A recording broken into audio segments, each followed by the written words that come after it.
Ito, na-shock, nakaka-shock, ha? Nakaka-shock na balita kay Speaker Romualdez. Oh, ano 'yan? Naging reaksyon ni Senator Amy Marcos sa naging pahayag ni House Deputy Majority Leader for Communications Erwin Tulfo na wala sa likod ng maanumalyang People's Initiative ang House Speaker. Narito ang balita ni Franco Baranda. Hindi naging maganda ang... Ako may tanong lang.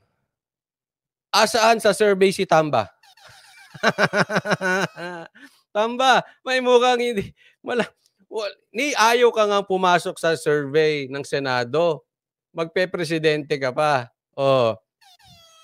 Wala ka ng pag-asa, Romualdez. Ano ba yan? Ibig po sabihin talagang walang naniniwala sa mga ginagawa mo. Mga tao bayan hindi po naniniwala sa'yo. Hindi pumasok sa survey eh.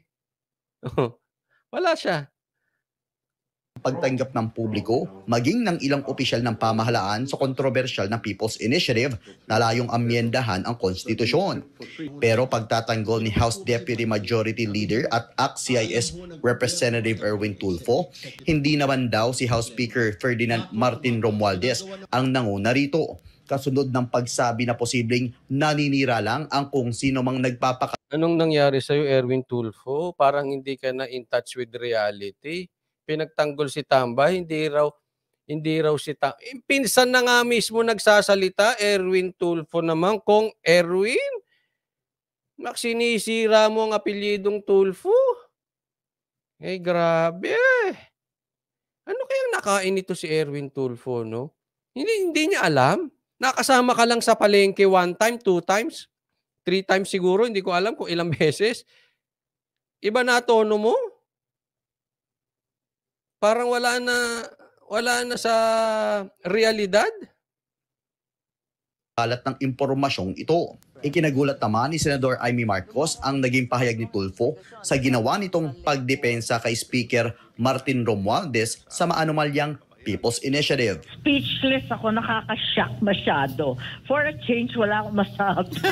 Kasi, alam naman natin lahat. Naku, hindi naman nagkulang ang video sa Na-shock sa'yo. Pinsan na nga kasi ito, Erwin eh. Pinsan na yung nagsasalita. Kaalyado pa.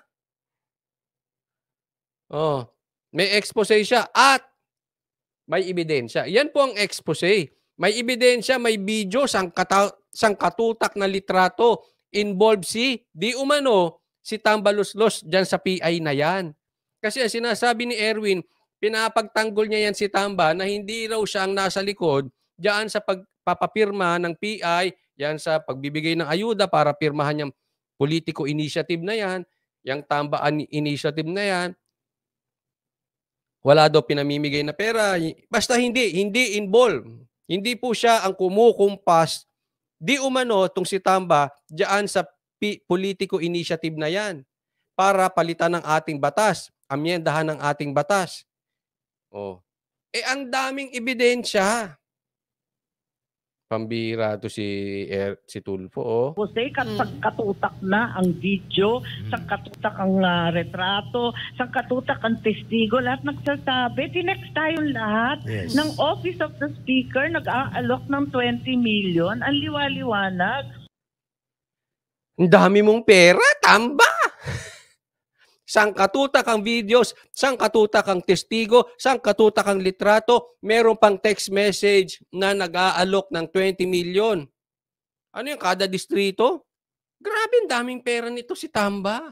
Ang tanong saan galing yan? Alam nga naman kuhanin niya sa bulsa niya yan. Hindi naman siguro ganyang kagago yan si Tamba. Saan pa kukunin yan? Eh di sa pera nyo. Sa pera ng taong bayan. Sa pera natin. Oh. Eh tayo kawawa dyan. Alam mo mangyayari? Yung pera natin, ang ipang babayad, dyan sa 20 million kada distrito siguro yan, para magpapirma ng People's Initiative para bagyuhin ng parliamentary at siya ay maging Prime Minister. So, sa madaling salita, para tayong ginisa sa sarili nating mantika. Tayo nagpakahirap sa pera, tapos sila uupo. Anong pakinabang niyan sa taong bayan? Wala. Gisado tayo, mga Pilipino. Tapos yung mga nagpa-follow up, Office of the Speaker na naman nagpa-follow up. Pass your paper by January 12. Anong sekreto doon? Anong walang kinalaman? Ano? Meron sila ha, detalyado tong sinasabi ni Amy ha. January 12. Oh. Ay di ba sumakto? Nasa COMELEC na ngayon.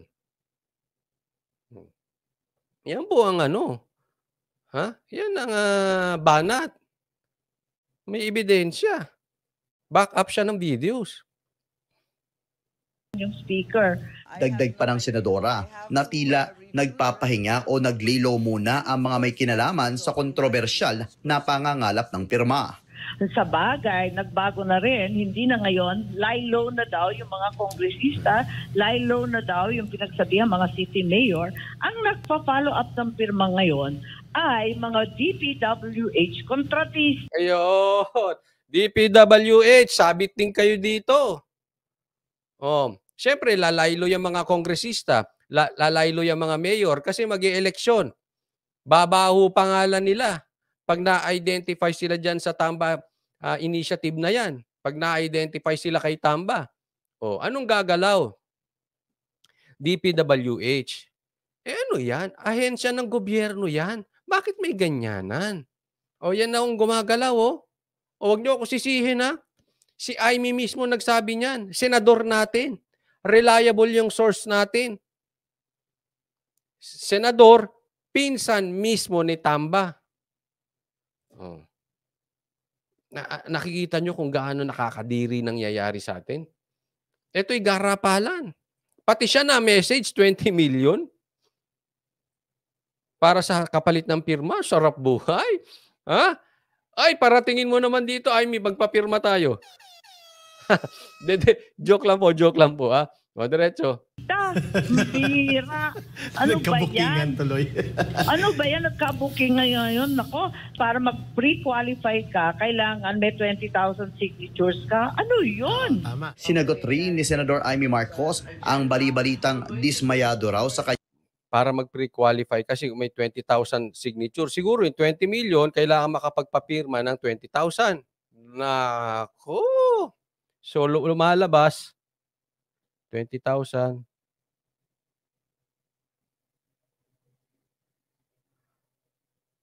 1,000 kada pirma? Tama ba ang computation ko kung sa 20 million? Oh, sige nga. Magkano kada pirma? Matindi yan, ha? Oo, 1,000 kada pirma. Ay, hello, OE67. niya si Speaker Romualdez dahil sa tila pagkampi niya sa mga Duterte. Alam ko na may tampo sa akin. Sinabi ko naman ng loud and clear na hindi na tama ang ginagawa ninyo kay VP Sara at kay Presidente Duterte. Hindi tama yun. Hindi naman nakikipag-away. Oh, ayan. May tampo pa. Na-discuss na po natin itong tampururot. Tambaluslos. Tampururot pa. Katandang tao, may tampo-tampo pa. Oh. Ito ay katunayan lang din po na talagang gusto nyong sirain ang Duterte.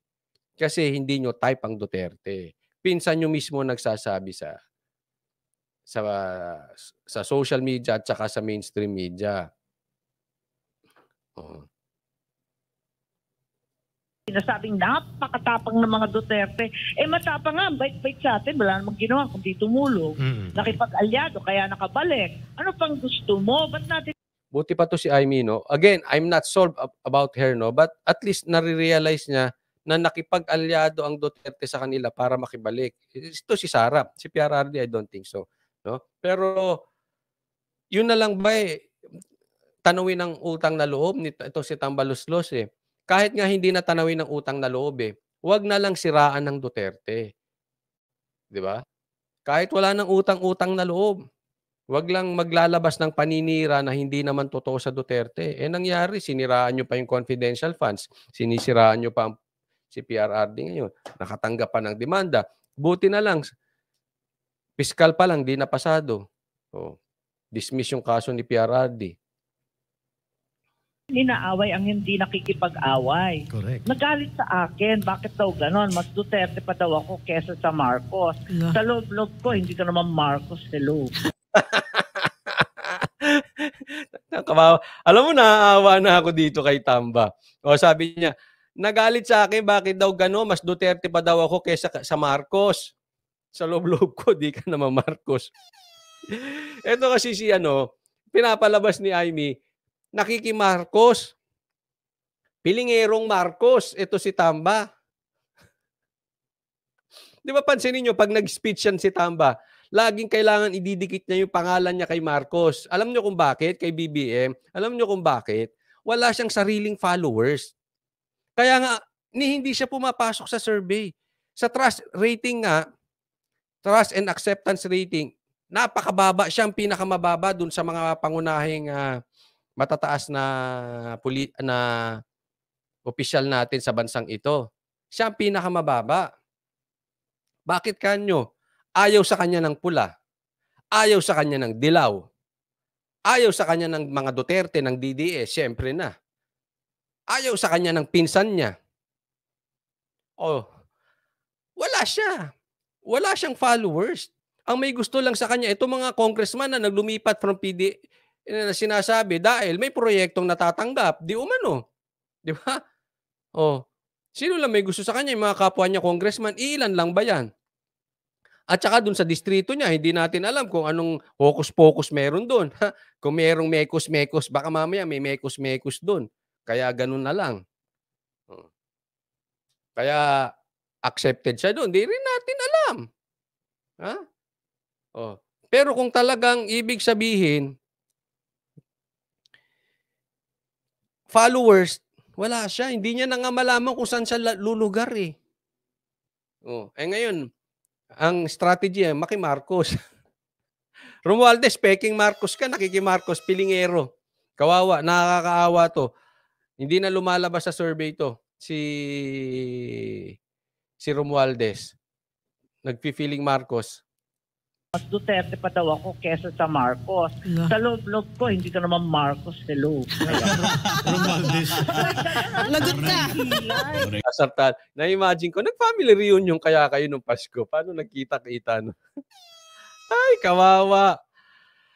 Ay. Sabi ni Pinoy News Files, si Tamba ay parang bully sa school. Dinadaan sa pera-pera. May mga alagad siya at friends. Pwede, Pinoy News Files. Pero sa isang banda, pwede rin hindi. Alam mo kung bakit? Galing ako sa from elementary, high school, college, all boys school ako. So alam ko yung mga galawan ng mga bully at saka alam ko yung mga galawan na may mga pera. Yung mga bully sa amin nung panahon ko na may pera, meron talaga silang may tagasunod talaga. May followers, ika nga. Kung man nakikinig yung mga kaibigan kong mga kaklase ko nung high school dito, alam nila yung sinasabi ko. Kahit dinadaan sa pera, kahit bully, kasi maraming pera, talagang sinusundan sila. Kasi popular eh. Ito si Tamba, wala. Hindi niya na malaman kung saan siya pupwesto eh. Wala talagang tagasunod. Bukod yan sa mga congressman. Oh. Pero sa kabuuan, wala pang 1% siguro yun.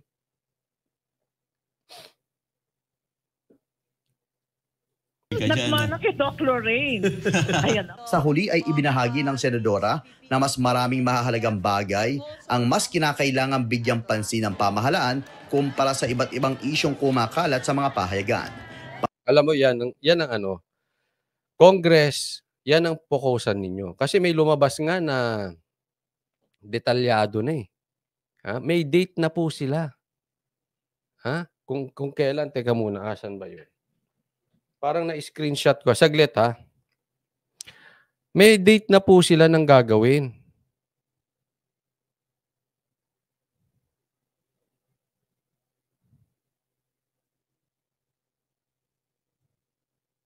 Hindi ko ata nakita. Basta, may date na sila na kung kailan magpapapirma, kailan isasubmit sa COMELEC, kailan matatapos yung pagbibilang ng COMELEC, tapos middle of 2024. may plebiscite na. May election na sa Chacha. Ganun po sila kadetalyado. Ang nakakatakot po dito, eto. On time sila. Sa pool ni Amy yung date. Yung kung kailan sila magpapapirma, kailan makakarating sa COMELEC. Ang aantayin na lang natin, kailan matatapos ng COMELEC, yung bibilangin, tapos ihahain na, magkakaroon na ng plebiscite, second quarter of this year. Ganun po kadetalyado. May date po. Dalawa po tinamaan na ni Amy. Yung pagpapapirma kung kailan at kailan makakarating sa COMELEC.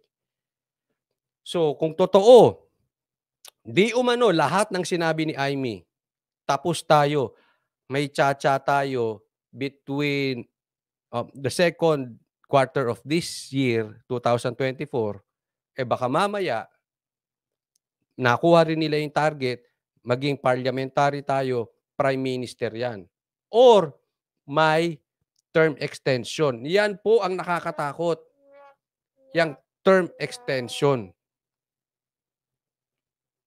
Mag-iingat kaya etong PI na to, dito bukod doon sa hindi mo pera yan, yung pinapa-audit ni PRRD, yan yung pangalawang dapat nating birahin araw-araw.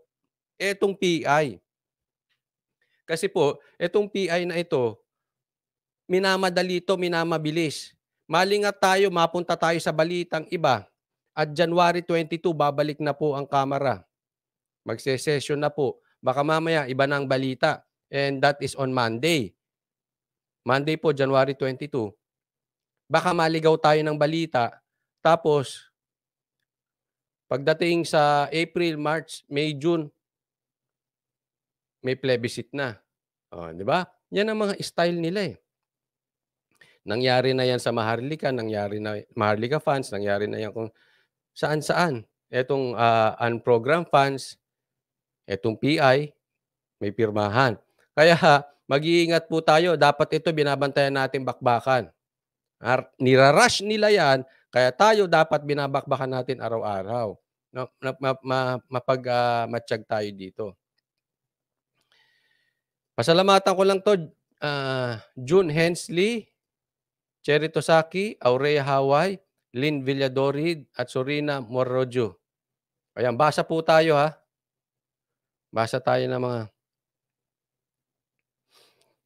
Sabi dito, dapat mag-people power na against kay Tambaluslos. Pwede. Ba't ako hindi solve sa, sa people power? Meron naman po kasing baka pwedeng impeachment. We'll see. Ha? Sabi naman dito, baka coach, bago pala mag-election noong 2022, planado na yan. Posible din, I cannot say for a fact, but posible. Siguro, akala nila mahina ang Duterte na kasi wala na-underestimate nila. Kaya ganito kaaga eh. Ganito nila kaaga binabanatan. Sabi ni Merlin, sino ba may gusto na maging follower ni Tambaluslos? Di mga congressman lang din. Correct. Galit na galit si Efren. Gusto niya mataas pa sa kongreso. Mag-shortcut ng alam. Alam mo, wala namang masama kung gusto niyang tumaas eh. Di ba? Kaya nga alam mo, shoot sa banga din tong sinabi ni Sara eh, na Tambaluslos. Bakit? Ano ba ibig sabihin ng Tambaluslos? Yung ambition mo, ginagawa mo sa maling paraan. Kaya nga sabi, in your ambition, don't be Tambaluslos. Yun ang sinabi ni Sara. Walang masamang maging senador o maging presidente. Gawin ng tamang paraan. Magsilbi. Pag nagsilbi, makikita ng taong bayan. Sugpuin ng droga, sugpuin ng smuggling, sugpuin ng rebelde. Pag nakita ng taong bayan dyan, yung taong bayan, magkukusang loob, ang followers mo ngayon, organic. Pag ang organic ang followers mo, matindi. Kasi kahit saan ka makarating, papagtanggol ka niyan eh.